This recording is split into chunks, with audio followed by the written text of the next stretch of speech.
Hi folks, welcome to another video here on the channel. Thank you very much for joining me. My name is Warren Bennett and we've got Trev mooching around right in front of where we're going to hit as per usual. And he's going to have to get out of the way actually for this one because this is all about introducing a little bit more speed and distance to our shots, which we could all do with. A few apologies now, I'm going to have to be honest, this is take two. I've just done this very video and didn't realise I had my mic on.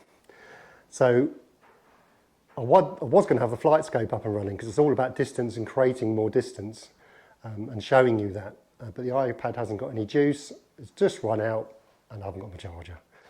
As you can see, I'm dressed in civvies here, not exactly golf clothes. I've got my Converses on and my jeans. Yeah, so it's been a very, very long day and yeah, we've just popped in on the way home just to do a quick video for you here. And the last apology is apologise for not putting a video out last Friday. So I just wasn't able to get over and do one last week. So anyway, I'm here and this is all about creating some distance. It's going to be the first time you've seen me do this, but let's say I see too many people, and it's going to be exaggerated, but too much effort in, and you can see that's a lot of effort, quite a nice strike, bit thin. And there's not enough speed. This is where I could really do with that flight scope. But anyway, let's go for it. So, big body. Oh, that's probably gone about 80 yards, 90 yards. I've got an 8-iron here. One more. Big turn. You can see pushing my head all over the place. Really hard to get consistent strike because you're moving so much and it has to be timed perfectly to get back to the ball. But most importantly, there's no speed down the bottom. So you can see there's so much movement and not enough speed, because the biggest difference I see between elite golfers, pros and club golfers who struggle with creating speed is using their hands more efficiently. And I've got a great exercise for you to introduce some more speed into your hands and arms. Right, so these are called wrist hits. Done these before. The slicing series, I think I introduced this, but anyway. Okay everyone, so narrow stance, don't have to go crazy like feet together, but a little bit narrower than what you're used to because we're only going to be swinging the club back and through like this. No arm swing, obviously your arms are going to be pulled along for the ride here. And I'm going to contradict myself a little bit, this is not about distance. This is about generating the maximum amount of club head back and through, just by using your wrists. Obviously my right arm's going to be affected a little bit and be able to move. If you really want to go for it, you can just do completely straight arms and just literally flick it with your hands. But I don't recommend that because you can do that wrong if you just use your hands only. So I'd recommend a majority of your arms reacting to your wrists. You can see there, my right arm starts to bend a little bit. I'm not keeping it completely still. Right, so a little bit of arm swing, but mainly you're hinging this club as far up as you can go. That's as much hinge that I can introduce. And then the follow through as well. You can see my body's keeping nice and still. I'm not moving my head backwards, keeping everything still. And I'm moving and trying to hit the ball and swing the club not as quickly, but I'm just trying to be as dynamic and as fluid as I can with these wrists. Now, with every drill, there's a right and wrong way. On the follow through, when we release it, you don't want to be cupping your left hand at all. Trev, I think he's just seen a spider. Sit down. Sit down. Leave it. Good boy.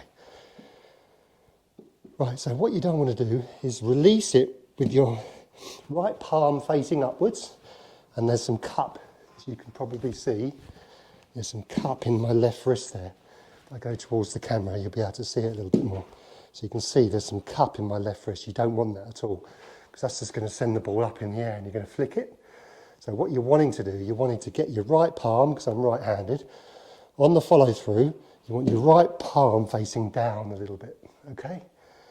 So you want to have maximum wrist angle on the backswing, and then you're releasing that angle as much as you can, and getting this left palm facing upwards, and you can see my left wrist is pretty straight. You don't want it cupped too much, okay?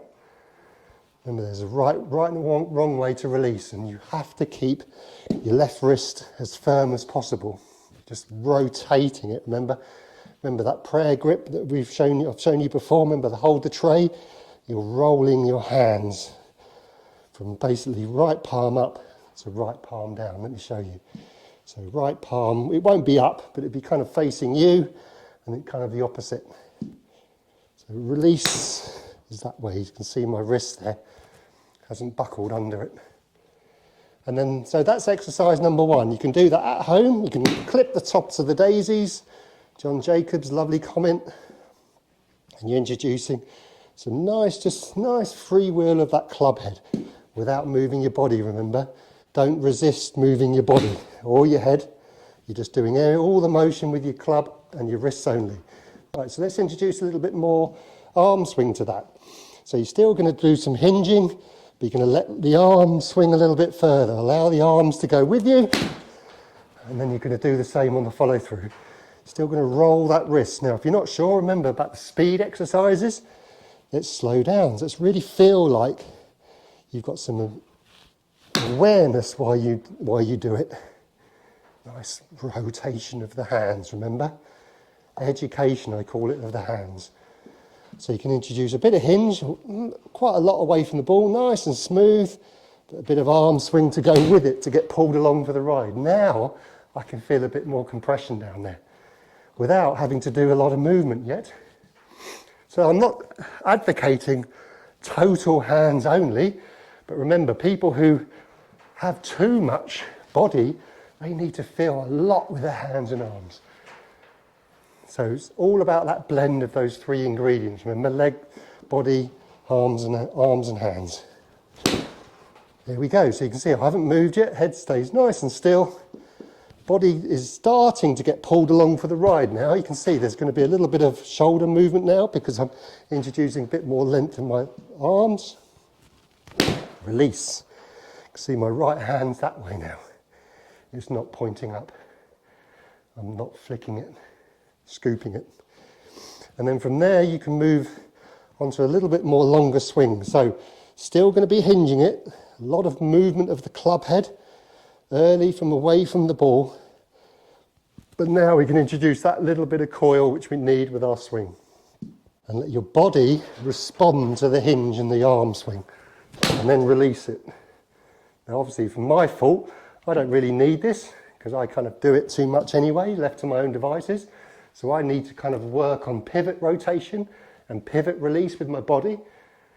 So going back, I think on the previous video, but I think it's so important, that's why I kind of mention it quite a lot.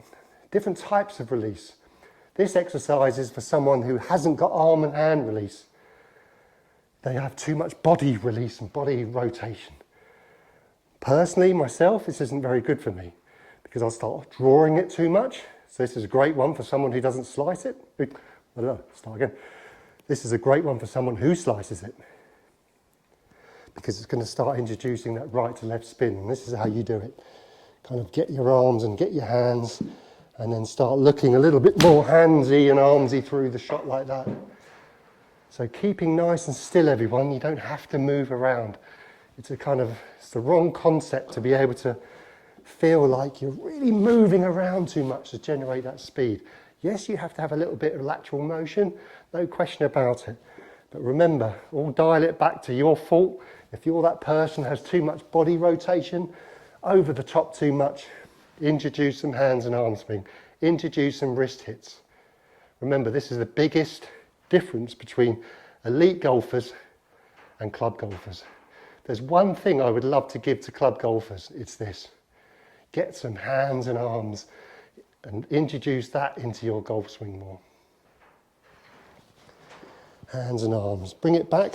Remember, you can work on pace in terms of, if you want to feel it, just do it nice and slow and build it up. Build it up. Look how still I'm keeping.